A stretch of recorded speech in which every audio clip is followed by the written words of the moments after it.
जैसे हमें लगता है कि रहे, हमें लगता है कि रहे हम संग सदा जैसे प्रभु तेरे रंग में।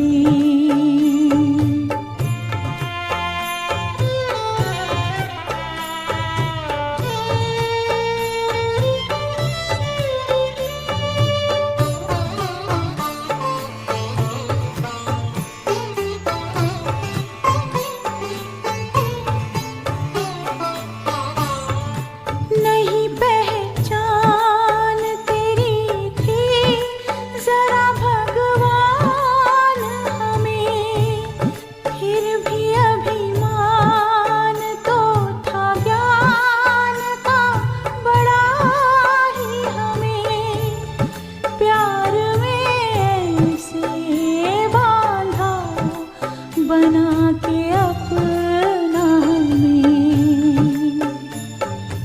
कोई डोर हो बंधी जो पतंग में जैसे हमें लगता है कि रहे, हमें लगता है कि रहे हम संग सदा जैसे प्रभु तेरे रंग में, प्रभु तेरे रंग में हम रंग ऐसे, प्रभु तेरे रंग में हम रंग ऐसे। हमें लगता है कि रहे, हमें लगता है कि रहे हम संग सदा जैसे प्रभु तेरे रंग में।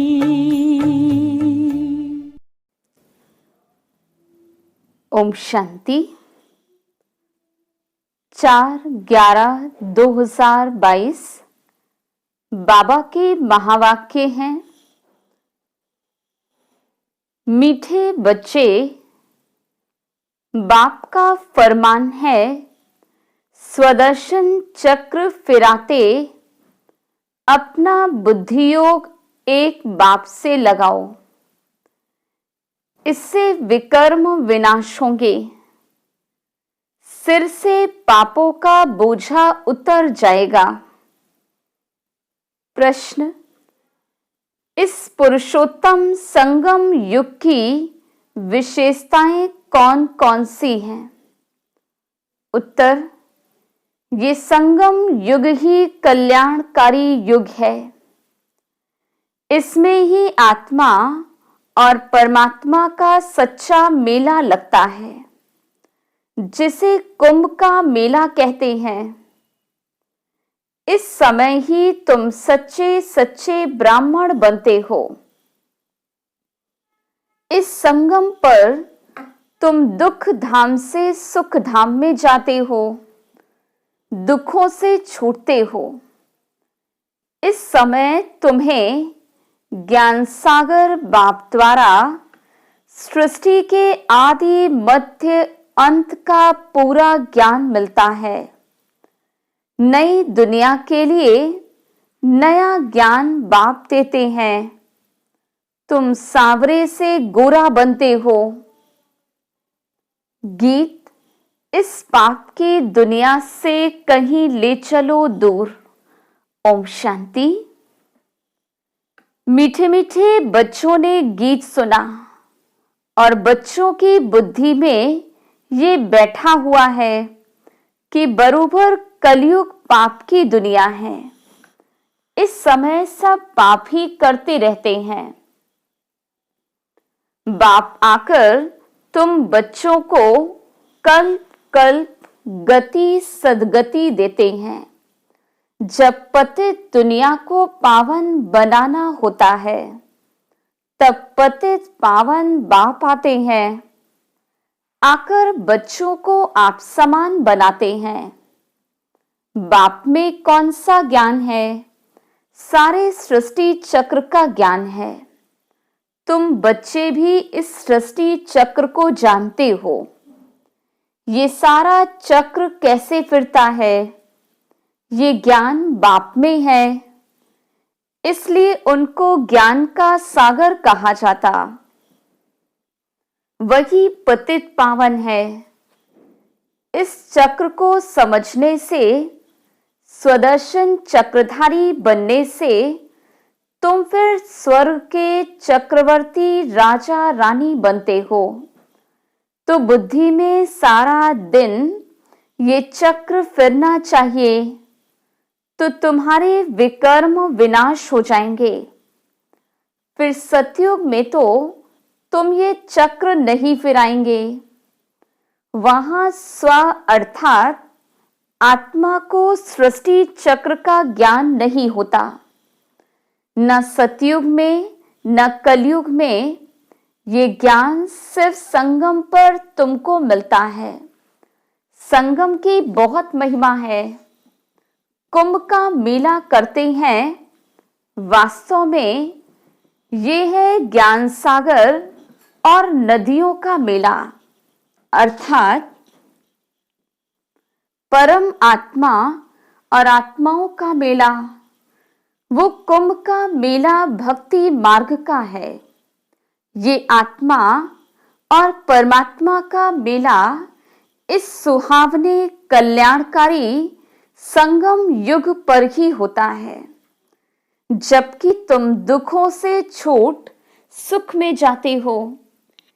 इसलिए बाप को दुख हरता सुख करता कहा जाता है।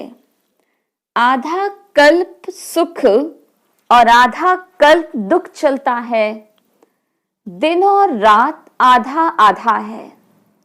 मकान भी नया पुराना होता है। नए घर में सुख और पुराने घर में दुख होता है। दुनिया भी नई और पुरानी होती। आधा कल्प सुख रहता, फिर मध्य से दुख शुरू होता है। दुख के बाद फिर सुख शुरू होता। दुख धाम से फिर सुख धाम कैसे बनता है, कौन बनाते हैं, ये दुनिया भर में कोई नहीं जानते। मनुष्य तो घोर अंधियारे में है। सतयुग को बहुत लंबा समय दे दिया है। अगर सतयुग की आयु बड़ी हो तो आदमी कितने होने चाहिए? वापस तो कोई भी जा नहीं सकते। सबको इकट्ठा होना ही है। वापस तो तब जाए जब बाप आकर घर का रास्ता बताए। इतनी सब आत्माओं को बाप संगम युग पर आकर पूरा रास्ता बतलाते हैं। तुम जानते हो हम 84 जन्मों का चक्र लगाकर आए हैं। सतयुग त्रेता में हमने कितने जन्म लिए हैं, वहां कितने वर्ष कौन कौन राज्य करते हैं, सारा तुम्हारी बुद्धि में है। सतयुग में है 16 कला संपूर्ण, फिर 14 कला उतरती कला होती है। इस समय बहुत दुख है। दुख होता ही है पुरानी दुनिया में। सतयुग को नई दुनिया, कलयुग को पुरानी दुनिया कहा जाता है। अभी तो संगम है। अब पुरानी दुनिया का विनाश होता है। बाप नई दुनिया बना रहे हैं। तुम पुरानी दुनिया से निकल जाए नए घर में बैठेंगे। तुम कहेंगे हम नए घर के लिए पुरुषार्थ कर रहे हैं, फिर हम नई दुनिया में ऊंचा पद पाएं। बाबा सिर्फ कहते मुझे याद करो और कोई तकलीफ नहीं देते। कैसे भी टाइम निकाल फरमान मानना चाहिए, परंतु माया ऐसी है जो फरमान मानने नहीं देती, बाप से बुद्धि योग लगाने नहीं देती। परंतु तुम बच्चों ने कल पहले भी पुरुषार्थ कर इस माया रूपी रावण पर जीत पाई है। तब तो सतयुग की स्थापना होती है। जितना जो मददगार बनता है उनको उतना इजाफा भी मिलता है। तो बच्चों को ये नॉलेज मित्र संबंधियों को भी देनी है। बाप का फरमान है कि मुझे याद करो, क्योंकि आधा कल्प के विकर्मों का बोझा सिर पर है।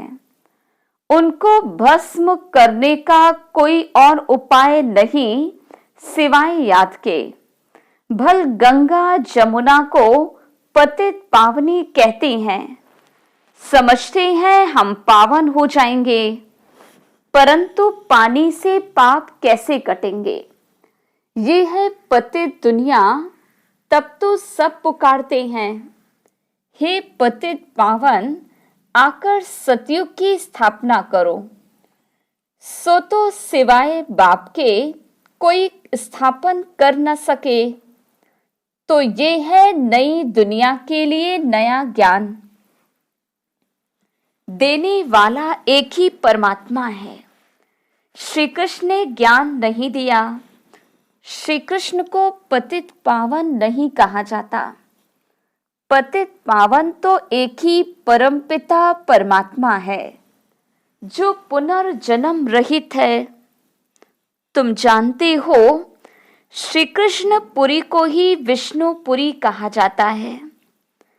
श्री कृष्ण की राजधानी अपनी, राधे की राजधानी अपनी, फिर उन्हों की आपस में सगाई होती है। राधे कृष्ण कोई भाई बहन नहीं थे। भाई बहन की आपस में शादी नहीं होती। अब तुम्हारी बुद्धि में ये बातें टपकती रहती हैं। पहले ये नहीं जानते थे, अब मालूम पड़ा है कि राधे कृष्ण ही फिर लक्ष्मी नारायण बनते हैं। स्वर्ग के महाराजा महारानी, प्रिंस और प्रिंसेस राधे कृष्ण गाए हुए हैं।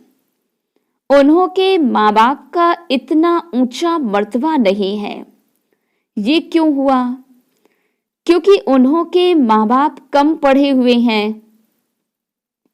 राधे कृष्ण का जितना नाम है उन्हों के माँ बाप का तो जैसे नाम ही नहीं। वास्तव में जिसने जन्म दिया उन्हों का नाम बहुत होना चाहिए, परंतु नहीं, राधे कृष्ण सबसे ऊंच है। उन्हों के ऊपर और कोई नहीं। राधे कृष्ण पहले नंबर में गए हैं। फिर पहले नंबर में महाराजा महारानी भी बने हैं। भल जन्म माँ बाप से लिया है, परंतु नाम उन्हों का ऊंचा है। ये बुद्धि में अच्छी तरह बिठाना है। जबकि तुम यहाँ बैठे हो तो ये स्वदर्शन चक्र फिराते रहो। ये चक्र फिराने से तुम्हारे पाप भस्म होते हैं, अर्थात रावण का सिर कटता है। ये सतयुग, त्रेता, द्वापर, कलयुग का चक्र है ना। हम पहले सो देवता थे, फिर क्षत्रिय, वैश्य, शूद्र बने। अब फिर से हम ब्राह्मण बने हैं, फिर हम सो देवता बनेंगे। बाबा ने ओम का अर्थ अलग समझाया है, हम सो का अर्थ अलग है। शास्त्रों में एक ही कर दिया। वो समझते ओम अर्थात अहम आत्मा सो परमात्मा, परमात्मा सो आत्मा। ये उल्टा है। बाबा समझाते हैं ओम अर्थात हम आत्मा हैं, परमपिता परमात्मा की संतान हैं। मैं भगवान, ये कोई ओम का अर्थ नहीं है। हम आत्मा निराकार है। हमारा बाप भी निराकार है। साकार शरीर का बाप भी साकार है। हम परमात्मा की संतान हैं, तो हमको स्वर्ग की राजधानी जरूर चाहिए। बाप हमको स्वर्ग का वर्षा देने आए हैं। रावण फिर आधा कल्प के बाद श्राप देते हैं, तो तुम दुखी तमो प्रधान बन जाते हो। फिर बाप आकर सुखी बनने का वर देते हैं। ऐसे नहीं कहेंगे चिरंजीवी भव, परंतु कहते हैं मुझे याद करो। तो इस जन्म सहित जो भी जन्म जन्मांतर के पाप हैं वो भस्म हो जाएंगे। इसको योग अग्नि कहा जाता। रावण राज्य में सबको पतित जरूर बनना है। पतित और पावन आत्मा बनती है। परमात्मा तो सदैव पावन है, वो सबको पावन बनाते हैं। पतित बनाते हैं रावण। सतयुग में विकार होते नहीं, वो है संपूर्ण निर्विकारी दुनिया। तब तो देवताओं के आगे जाकर गाते हैं, आप सर्वगुण संपन्न। ये महिमा शिव के आगे नहीं गाएंगे। देवताएं जो पावन हैं सो पतित बनते हैं। ये खेल है। बाप सुख धाम बनाते हैं। शिव को बाप कहते हैं। शालिग्राम अलग है। रुद्र यज्ञ में एक बड़ा लिंग बनाते हैं, बाकी छोटे छोटे शालिग्राम बनाते हैं। हम आत्मा 84 जन्म लेते हैं। दूसरे धर्म वालों के लिए 84 जन्म नहीं कहेंगे। सिख धर्म वाले 500 वर्ष में कितने जन्म लेते होंगे, हम कितने लेते हैं ये बाबा समझाते हैं। ब्राह्मणों की चोटी मशहूर है। सच्चे ब्राह्मण होते ही हैं संगम पर। ये कल्याणकारी युग है। यहाँ ही तुम सबका कल्याण होता है। रावण अकल्याण करते हैं, बाप आकर कल्याण करते हैं। तो बाप की मत पर चल कल्याण करना चाहिए ना। श्रीमद शिव भगवानवाच शिव बाबा जन्म नहीं लेते हैं, वो प्रवेश करते हैं। जन्म तब कहें जब पालना लेवे, वो कभी पालना नहीं लेते हैं। सिर्फ कहते हैं मेरी श्रीमत पर चलो, स्वर्ग के तुम मालिक बनो। मुझे तो बनना नहीं है, मैं तो अभोक्ता हूं। तो समझना चाहिए बाबा हम आत्माओं को समझा रहे हैं। आत्मा ही समझती है ना। आत्मा ही बैरिस्टर इंजीनियर बनती। मैं फलाना हूं। आत्मा ने कहा हम देवता थे, फिर हम 8 जन्म के बाद क्षत्रिय बने, फिर 12 जन्म लिए, फिर मैं पतित बनता हूं। अब बाबा कहते बच्चे आत्म अभिमानी भव। ये समझने की बातें हैं। आत्मा कहती है हम सतयुग में थे तो महान आत्मा थे, फिर कलयुग में महान पापात्मा है। सबसे महान से महान आत्मा है एक परमात्मा जो सदैव पवित्र है। यहाँ तो मनुष्य सदैव पवित्र रहते नहीं। सदैव पवित्र तो सुख धाम में रहते हैं। त्रेता में भी कुछ कला कम होती जाती। अभी हमारी चढ़ती कला है। हम स्वर्ग के मालिक बनते हैं। फिर त्रेता में आएंगे तो 2 कला कम होती जाएंगी। फिर द्वापर में 5 विकारों का ग्रहण लगने से काले होते जाते हैं। अभी बाबा कहते इन 5 विकारों का दान दो तो ग्रहण उतर जाए, फिर तुम सतयुगी संपूर्ण देवता बन जाएंगे। पहले पहले देह अभिमान छोड़ो, काम विकार का दान दो। अंत में आकर नष्टो मोहा बनना होता है। अभी तुम आत्माओं को स्मृति आई है कि हमने बरोबर 84 जन्म भोगे हैं। द्वापर से रावण ने श्रापित किया है, इसलिए सब दुखी बन पड़े हैं। क्या द्वापर के राजा रानी आदि बीमार नहीं पड़ते होंगे?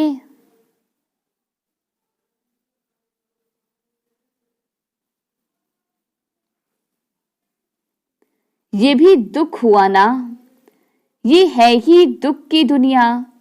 सतयुग है सुख धाम, तो भारत की कितनी महिमा है। तो भगवान की श्रीमत माननी चाहिए ना। बेहद के बाप की जो मत नहीं मानते उन्हें महान कपूत कहा जाता। कपूत बच्चे को बाप से क्या वर्षा मिलेगा। सपूत बच्चे वर्षा भी अच्छा लेते, जो खुद पवित्र बन औरों को बनाते हैं। बेहद का बाप आत्माओं को पढ़ाते हैं। हे आत्माएं कानों से सुनती हो, कहते हैं हाँ बाबा, हम आपकी श्रीमत पर चल जरूर श्रेष्ठ बनेंगे। ऊंचे से ऊंच भगवान है तो जरूर पद भी ऊंचा ही लेंगे। स्वर्ग का वर्षा देते हैं आधा कल्प के लिए। लौकिक बाप से तो हद का वर्षा मिलता है, अल्पकाल सुख का। कलयुग में है काग विष्ठा समान सुख, इसलिए सन्यासी घर बार छोड़ देते। वो गृहस्थ धर्म को नहीं मानते। गृहस्थ धर्म सतयुग में था। तुम जानते हो, इस पढ़ाई से हम विष्णुपुरी में जाते हैं। उसके लिए परमपिता परमात्मा हमको पढ़ा रहे हैं। भक्तों को पता ही नहीं कि भगवान कौन है, उनका कर्तव्य कौन सा है। वो पतित से पावन बनाते हैं कैसे? अभी तुम पावन बन रहे हो। दुनिया उस पतित पावन को याद कर रही है। अभी तुम संगम युग पर खड़े हो, बाकी सब कलयुग में है। वो समझते हैं कलयुग तो अजून बच्चा है। तुम जानते हो कलयुग का अब विनाश होने पर है। अब तुम्हें सतयुग में जाना है। बाप ने तुम्हें स्मृति दिलाई है। मैं कल्प कल्प तुमको वर्षा देता हूं, तो वर्षा पूरा लेना चाहिए ना। तो बाबा ऐसे थोड़ी कहते कि यहां ही बैठ जाओ, भल घर गृहस्थ में रहो, सिर्फ ये स्वदर्शन चक्र फिराते रहो और नष्टो मोहा हो जाओ। एक शिव बाबा, दूसरा न कोई। हम जानते हैं कि अब हमारा नया संबंध जुट रहा है।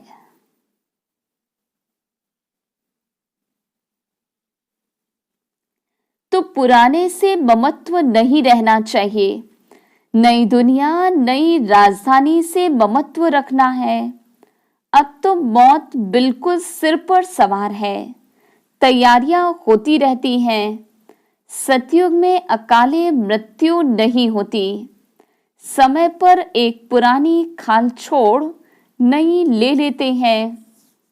अच्छा, मीठे मीठे सिकिलधे बच्चों प्रति माता पिता बाप दादा का याद प्यार और गुड मॉर्निंग। रूहानी बाप की रूहानी बच्चों को नमस्ते। हम रूहानी बच्चों की रूहानी बाप दादा को याद प्यार, गुड मॉर्निंग और नमस्ते। धारणा के लिए मुख्य सार। पहली पॉइंट, स्वदर्शन चक्र फिराते पूरा पूरा नष्टो मोहा बनना है। मौत सिर पर है, इसलिए सबसे ममत्व निकाल देना है। दूसरी पॉइंट, बाप से वर्षा लेने के लिए पूरा श्रीमत पर चलना है। आत्म अभिमानी बन सपूत बच्चा बनना है। वरदान, मन और बुद्धि को सदा सेवा में बिजी रखने वाले निर्विघ्न सेवाधारी भव। जो जितना सेवा का उमंग उत्साह रखते हैं उतना निर्विघ्न रहते, क्योंकि सेवा में बुद्धि बिजी रहती है। खाली रहने से किसी और को आने का चांस है और बिजी रहने से सहज निर्विघ्न बन जाते हैं। मन और बुद्धि को बिजी रखने के लिए उसका टाइम टेबल बनाओ।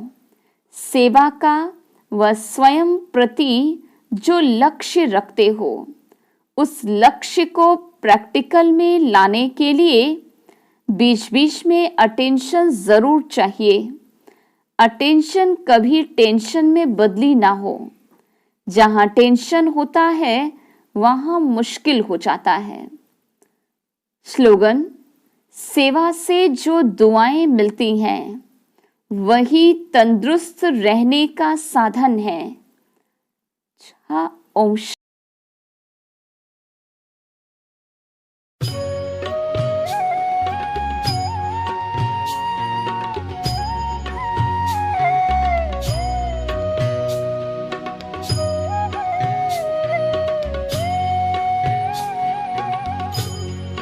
तुम्हारे साथ का अनुभव बड़ा निराला है। तुम्हारे साथ का अनुभव बड़ा निराला है।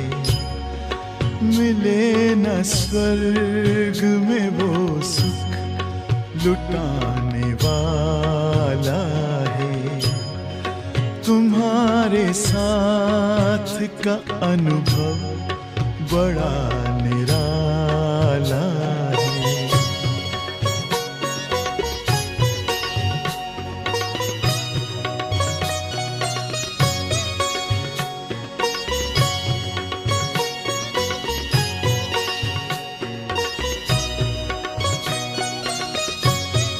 जिसे पाकर न पाना कुछ शेष रह जाए, पाके इतना बाबा अपना दिल अब तो गाए। साथ अपने है जग का जो रखवाला है। तुम्हारे साथ का अनुभव बड़ा निराला है।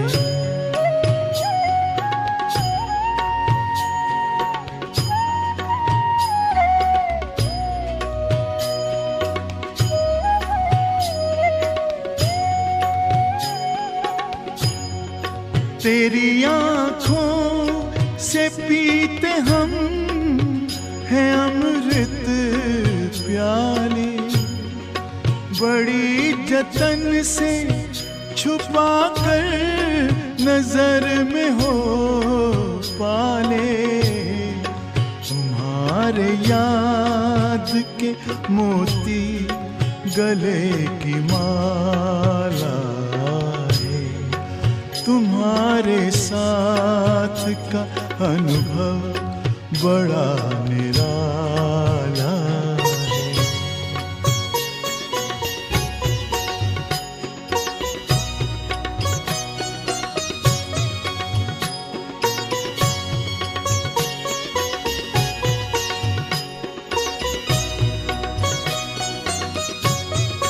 बाबा कहते हो यही बच्चे मेरे ताज तुम्ही, नैन के नूर लाड लो मेरी आवाज तुम्ही, मेरी दुनिया में तेरे दम से उजाला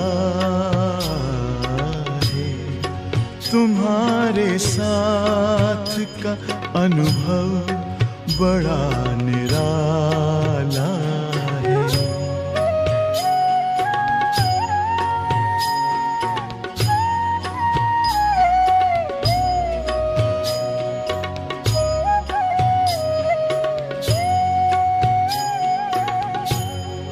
तेरी नजर का असर दिल ने तुम्हें जान लिया, दिल ने दिल में ही अपना तुझे सब मान लिया, दिल के ताऊस तख्त पर तू दिल वाला है, तुम्हारे साथ का अनुभव बड़ा निराला है, मिले न स्वर्ग में वो सुख लुटाने वाला है, तुम्हारे साथ का अनुभव बड़ा निराला